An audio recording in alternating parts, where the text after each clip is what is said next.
ujian. Ujian apa? Walaupun tua, gatal tak habis-habis. Tengok perempuan cantik, dia kacau perempuan tengah jalan. Bila orang tanya, orang Kufah, siapa dia tu? Orang akan kata, Syekhum maftun asabathu da'watu Sa'din. Syekhum maftun, seorang tua yang diuji oleh Allah. Kerana apa? Asabathu da'watu Sa'din. Kena musibah disebabkan doa Sa'ad bin Abi Waqqas. Jadi ulama-ulama pun syarah panjang hadis ini. Adakah boleh kita nak berdoa buruk macam Sa'ad bin Abi Waqqas doa buruk? Maka ulama-ulama bagi syarat. Yang pertama, doa orang yang dizalimi amat makbul. Sebab tu jangan buat nanya kat orang. Bila kita buat nanya kat orang, dia doa makbul sungguh. Itu yang pertama, pengajaran. Yang kedua, kalau nak doa orang yang dizalimi pula, yang paling baik, kalau dia nak doa buruk tak usah. Tapi kalau nak doa buruk juga boleh tak boleh? Boleh, dengan syarat pertama dia confirm siapa buat. Confirm dulu siapa buat, siapa yang fitnah dia. Kan Sa'ad bin Abi Waqqas nampak depan-depan fitnah dia nama Usamah, boleh. Itu yang pertama. Tapi kalau kita macam saya yang ngubah orang datang, ustaz siapa yang santaukan saya? Saya kata tak tahu. Saya rasa pak cik tu, boleh tak ustaz hantar balik santau tu pada dia? Kalau rasa pak cik tu tak boleh, haram nak doa buruk pada dia. Kalau tahu pun saya tak doa buruk, saya doa dapat hidayah cukup. Baik. Yang pertama tu maknanya confirm. Yang kedua kena lapik dulu. Allahumma in kana, ya Allah sekiranya orang ni jahat sungguh. Kena macam tu dulu. Jangan terus. Sekiranya orang ni jahat sungguh. Ia kena berlapik gitu. Itulah syarah kepada hadis ni. Tapi saya nak cerita bahawasanya walaupun doa sebegitu Allah makbulkan. Sebab dizalimi. Oleh kerana itu kita jangan menzalimi. Dan kalau kita dizalimi, doalah doa yang baik-baik. Sebab doa orang yang dizalimi ni amat makbul. Jadi itu contoh kisah ajaib doa yang ada pada Sa'ad bin Abi Waqqas. Dan doa ni tuan-puan, doalah banyak-banyak, Allah Ta'ala suka. Dan orang yang berdoa ni insya-Allah, jangan bimbang, akan dimakbulkan oleh Allah Subhanahu wa Ta'ala dalam beberapa bentuk. Sama ada cash, convert atau postpone. Mudah faham.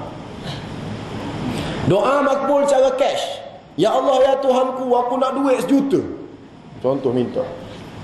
Allah tengok boleh bagi ni 1 juta kat orang ni, dia pun bagi cash. Macam mana? Pergi beli tongkat Ali Pawaruk, dapat 1 juta. Maknanya dapat suruh tu cash. Ataupun doa, ya Allah, ya Tuhanku, aku nak duit 1 juta. 1 juta aku nak. Allah Ta'ala tengok orang ni tak boleh bagi 1 juta ni. Ustaz Rifki kalau bagi 1 juta, yang pertama kuliah dia berhenti. Lepas tu dia balik Kelantan, dia buat rumah besar-besar, dia relax kat Kelantan. Jadi tak baik untuk agamaku, aku kenal. Lepas tu dia kahwin seorang lagi. Tengok. Tak baik untuk agamaku, Allah Ta'ala Maha mengetahui, dia tak bagi. Tapi dia convert. Dia convert 1 juta yang saya minta tu, anak sulung saya dapat sambung belajar, buat medik kat Jordan, beasiswa Kementerian Pelajaran, GPA 250,000 contoh. Seorang dapat. Anak kedua buat engineering kat USA contoh, beasiswa 250,000. Anak ketiga buat farmasi di Universiti Al-Azhar, beasiswa 250,000. Anak keempat sambung belajar sampai ke South Africa, ambil bidang hadis contoh, beasiswa 250,000. Cuba kali 250,000 kali 4, tak 1 juta. 1 juta juga. Tapi dia convert, tak bagi kat saya, dapat kat anak. Minta, aku nak 1 juta, Allah bagi. Tapi dia convert. Ataupun postpone tu dia tangguh, tak bagi sekarang, dia bagi lewat. Berkenan dengan kekasih, duk cinta kat universiti, doa, ya Allah aku nak kahwin dengan dia. Allah tak makbul, dia kahwin dengan orang lain, kita kahwin dengan orang lain. Bila dah mati, kita dah duda, dia janda, tua dah. Kita umur 60, dia umur 58. Kenal kat you, dua-dua dah mati dah. Isteri kita mati, suami dia pun mati. Kahwin juga. Sama-sama tak ada gigi dah, kahwin lagi. Postpone.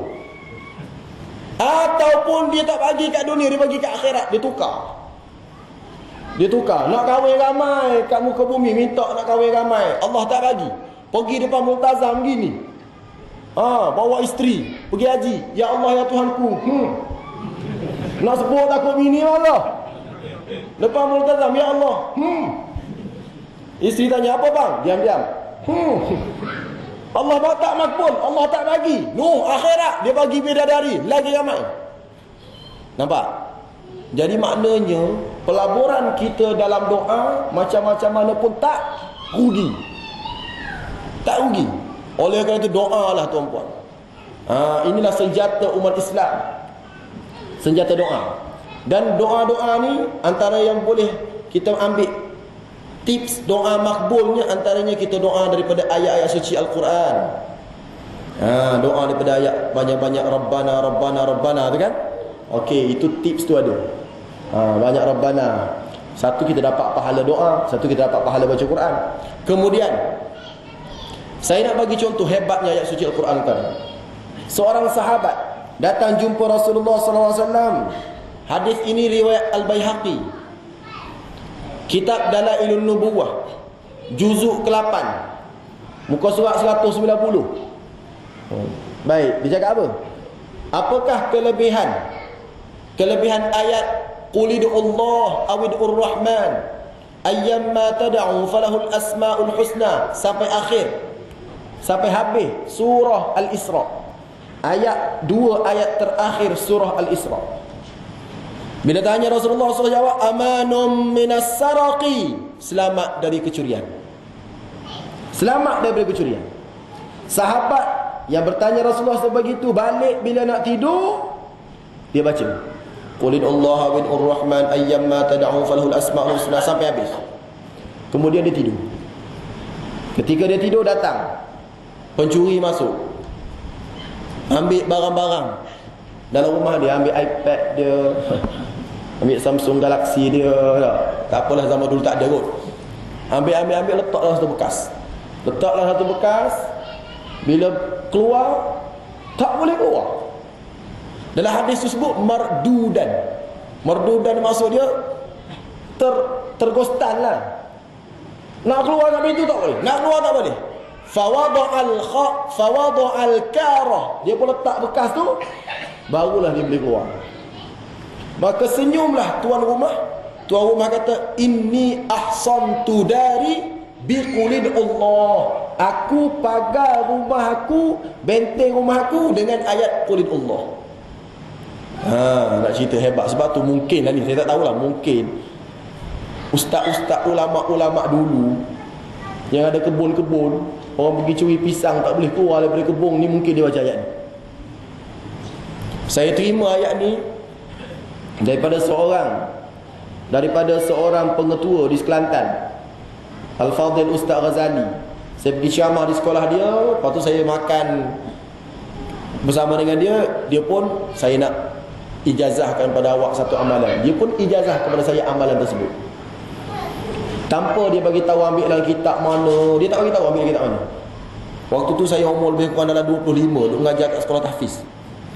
Kemudian dia pun cerita, seorang ustaz telah ijazahkan amalan ini kepada dia. Nak tidur baca dia. InsyaAllah pencuri kalau masuk tak boleh keluar. Dan ustaz tersebut memang amal. Jadi satu hari dia nak keluar, nak pergi kerja, pergi kat garaj kereta dia, nak keluar, dia tengok ada seorang remaja duduk dalam garaj dalam keadaan letih, tak makan. Maka ustaz tanya, kenapa kau datang rumah aku ni? Kata remaja ni, saya datang nak mencuri rumah ustaz, lepas tu tak boleh keluar. Ustaz ni pun ingat, dia amal ayat ni, tak boleh keluar. Jadi ustaz tu pun tak apa, dia panggil, dia nasihat, dia bagi makan kenyang-kenyang, dia bagi minum, lepas. Jadi dia pesan pada saya, kalau kes tu berlaku pada tuan-puan jangan pukul dia, tuan-puan jangan marah dia, nanti tak keluar sungguh dia. Tuan-puan kena maafkan dia, kena bagi makan kat dia, kena bagi minum kat dia, nanti dapat keluar. Dan tuan-puan nasihat sikit kat dia, bila-bila nak mencuri, jangan nak mencuri rumah orang, rumah orang.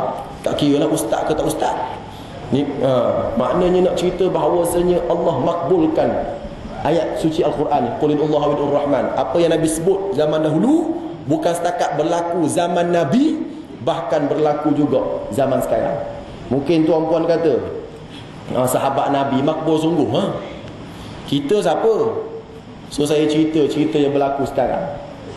Sama juga orang jaga makan, doa dia Allah makbulkan. Seorang ustaz bersama dengan saya makan di masjid, dekat Masjid Tamayu tu, dia ada restoran Ayub. Bila makan bersama dengan dia order roti canai, saya order roti nan ayam tanduri. Bila saya order tu, dia cakap, "Ustaz, kita ni perawat." Ustaz tu lah, kita ni perawat, kita rawat orang sihat sebab doa kita makbul. Jadi kalau hantar nak doa hantar makbul, Rifki, hantar jangan makan ayam ni. Awak nak makan ayam, awak cari yang confirm halal. Yang ni saya tak tahu halal ke haram. Dan saya secara peribadi, dia kata saya tak makan ayam, tapi saya kalau nak makan, saya beli ayam yang hidup, saya sembelih sendiri. Baru ni saya sama-sama dengan beliau berforum. Forum lepas forum tu ada nasi, makan lauk ayam. Baru ni lebih kurang 2-3 minggu lepas di IPT, di Institut Perguruan Temenggong Ibrahim, sama-sama bentang tajuk Alam Ghaib. Jadi waktu makan, tengok ayam, dia minta bawa ikan kat sini. Memang dia tak makan ayam. Jadi berkat dia tak makan tu tuan-tuan, dia cerita pada saya. Dia kata kita jaga makan, rawat orang, insya-Allah sihat. Saya rawat pesakit AIDS sihat. Dia cerita kat saya rawat pesakit AIDS sihat. Saya terkejut. Dia pun ceritalah, dia rawat pesakit AIDS sihat.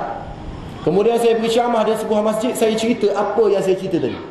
Kejap datang seorang pensyarah. Seorang pensyarah kata apa yang disebut oleh ustaz tersebut adalah betul. Dia tanya saya, siapa ustaz tu? Saya pun cakap kat dia, ustaz ni nama ni betul. Pesakit AIDS yang dirawat itu adalah adik ipar saya. Jadi sanad tu sahih. Sebab ustaz tu cerita pada saya dah. Kira gagah ustaz ni kira siqah belaka lah. Lepas tu saya pula ditemui sendiri oleh abang kepada pesakit tersebut. Jadi saya kata, makbul sungguh doa. Tuan-puan bayangkan, satu dunia cari ubat AIDS tak jumpa-jumpa. Orang duduk kat Skudai jumpa ubat AIDS. Apa ubat dia? Ayat suci Al-Quranul Karim. Kata pensyarah tersebut, adik ipar dia perempuan ni kahwin dengan penagih dadah. Penagih dadah tu dah meninggal dah, kena AIDS. Jadi adik dia ni kena AIDS juga. Doktor tak ada harapan dah. Dia kesian, dia ajak datang Johor, jumpa ustaz ni, diubat dalam masjid. Ustaz ni pegang, baca ayat suci Al-Quran Karim, terkencing dalam masjid tu juga. Tak tahulah, mungkin virus AIDS keluar ikut kencing, wallahualam. Terkencing dalam masjid tu, dan dia suruh amalkan madu. Minum madu, minum susu kambing. Amal-amal sekarang sehat, hidup, tak mati-mati, alhamdulillah. Tu nak bagi tahu berkat doa seorang yang jaga makan. Tuan-puan kata ustaz cerita apa nama sahabat Nabi. Tak, dia hidup lagi sekarang, ada lagi ustaz. Ustaz mana? Nak tahu? Kena jumpa saya lain kali. Memang dia pengubat Darus Syifa. Baik, itu cerita zaman sekarang pun Allah makbulkan doa. Sebab Allah itulah juga yang makbulkan doa Sa'ad bin Abi Waqqas. Tak ada Allah lain, satu tu je yang bakal makbulkan doa kita. Penting yakin. Dalam satu kisah seorang pak imam ajak orang sembahyang istisqa. Dah lama dah tak hujan ni, kemarau. Ajaklah orang pergi sembahyang istisqa. Maka pak imam ni pergi ke rumah ni, minta tolong petang karang, hari Jumaat ni, tengah hari panas tu, tolong puasa sunat dan tolong sembahyang istisqa di tengah padang. Dia pergi rumah ke rumah. Rumah pak cik ni pergi sampai ke satu rumah.